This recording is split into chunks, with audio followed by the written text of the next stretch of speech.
There are two kinds of jewelry in a store. Both are beautiful, both are well designed, and they both catches people's attention. But one is very expensive. Only a few can afford it. The other is affordable. Many people can pay for it without even thinking twice. When customer walks into the store, no one argues about their worth. Everyone knows which one is more valuable. The difference is not awareness. The difference is capacity. The first jewelry is gold. The second is metal, shaped carefully, polished, and coated to look like gold. People buy the second for appearance, but people buy the first for value, for assets, for legacy, and sometimes for pride. But here is what we need to always remember, that the gold you admire was not always that beautiful.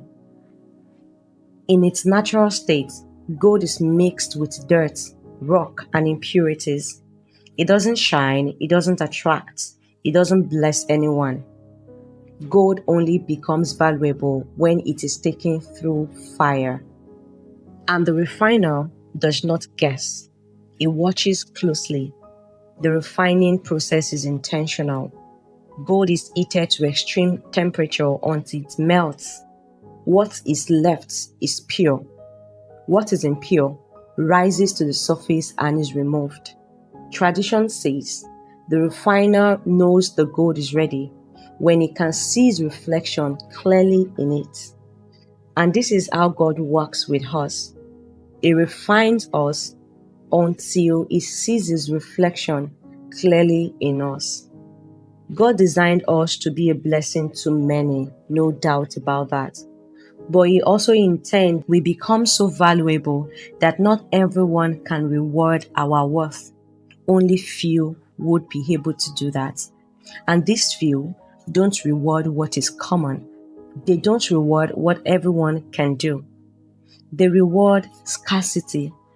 Scarcity in craftsmanship, scarcity in excellence, scarcity in wisdom, scarcity in power, scarcity in revelation and expression, scarcity in character. These people are kings, they are nobles, and they don't sit at common tables. For God to bring us into this kind of value, it takes us through pressure, not punishment, but dealings. Pressure designed to press impurity out of us. And these impurities are not first about obvious sins. They are what we call commonness. My father and the Lord would often say, the opposite of holiness is not sin, is commonness. Common responses, common desires, common compromises, living like everyone else, thinking like everyone else, choosing what everyone else would do, being ruled by the flesh because it's the common way of man, being comfortable with averageness, and wanting God without surrender. This is the way of life of a common man. God refining fire removes what makes us too common. Think about David.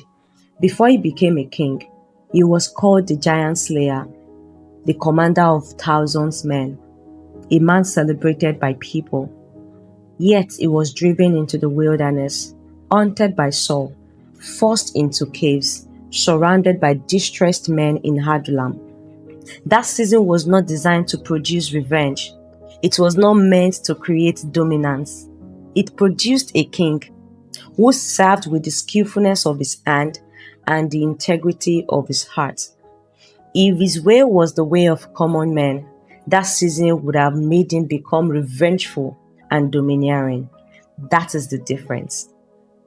A man who would later say, though they pushed me to fall, but the Lord helped me. You made men ride over us, but yet you have brought us to a wealthy place. I will lift my eyes to the hill. Where does my help come from? It comes from God only. Refining fire produces people who stand even when the ground is shaken, People will say no when the whole world is saying yes. People whose wisdom cannot be explained without God. It produces men and women who are polished not just by clothes or appearance, but by this grace called favor. Favor with God, favor with men, favor that comes from good understanding. And this favor attracts high value relationships because only high value people can reward refined value. This might not be your own story. It could be a situation whereby you prayed, you prepared, you showed up, and the door was still closed. Not because you weren't ready, but because God was refining your why. Some doors don't open until your gold is pure. It could also be that everyone else got a quick yes, but yours was dragging, email unanswered, silence, waiting. God was not denying you. He was removing impatience, entitlement, and shortcuts out of you. Because refining fire doesn't rush. How about you thought this one would work? It made a lot of sense. It was profitable. But God said no. Not because it was bad, but because it would make you common. How about you were honest? You did it clean. You didn't cut corners. And you still lost the deal. God was teaching you something money can't buy, integrity that survives pressure. How about you stayed faithful? You did not compromise, but people move faster and you stay still. God was not slowing you down. He was building weight in you. Light things move fast. How about when friends drifted? Support went quiet. You felt alone, but not abandoned. It's still God refining you. Everything was agreed. Numbers were settled, signatures ready. Then it collapsed, just like my case. God protected you from becoming rich the wrong way. If it won't survive fire, it won't survive time. There are many other situations like this, peculiar to each and every one of us, especially as young adults. We're in a world where there is so much compromises, and it looks like before you can rise to the top, you have to make a lot of compromises. But God is saying that if you would go far, you have to go through His fire. So a young adult could be asking, how long will this refining take? Well, as long as you are willing to yield, as far as God intends to take you. What is a yes for others will be a no for you, because God is moving you from the realm of common men to the table where vessels of honor sit. This is not the kind of pressure you run away from. This is the kind of pressure your destiny needs. God's kind of pressure that is a refining fire. Oh, well, I hope this bless you. I hope it has comforted you if you are in this kind of situation currently and you're hearing my voice.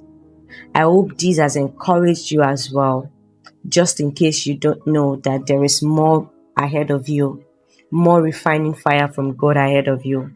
I hope this prepares your mind to be ready for God's kind of pressure. And until next time, I remain Oluwaseun Zion Samuel, and this live publication is published by the Transiting Tribe. Please stay alive, stay joyful and hopeful. Share this with another young adult. And until next time, bye bye.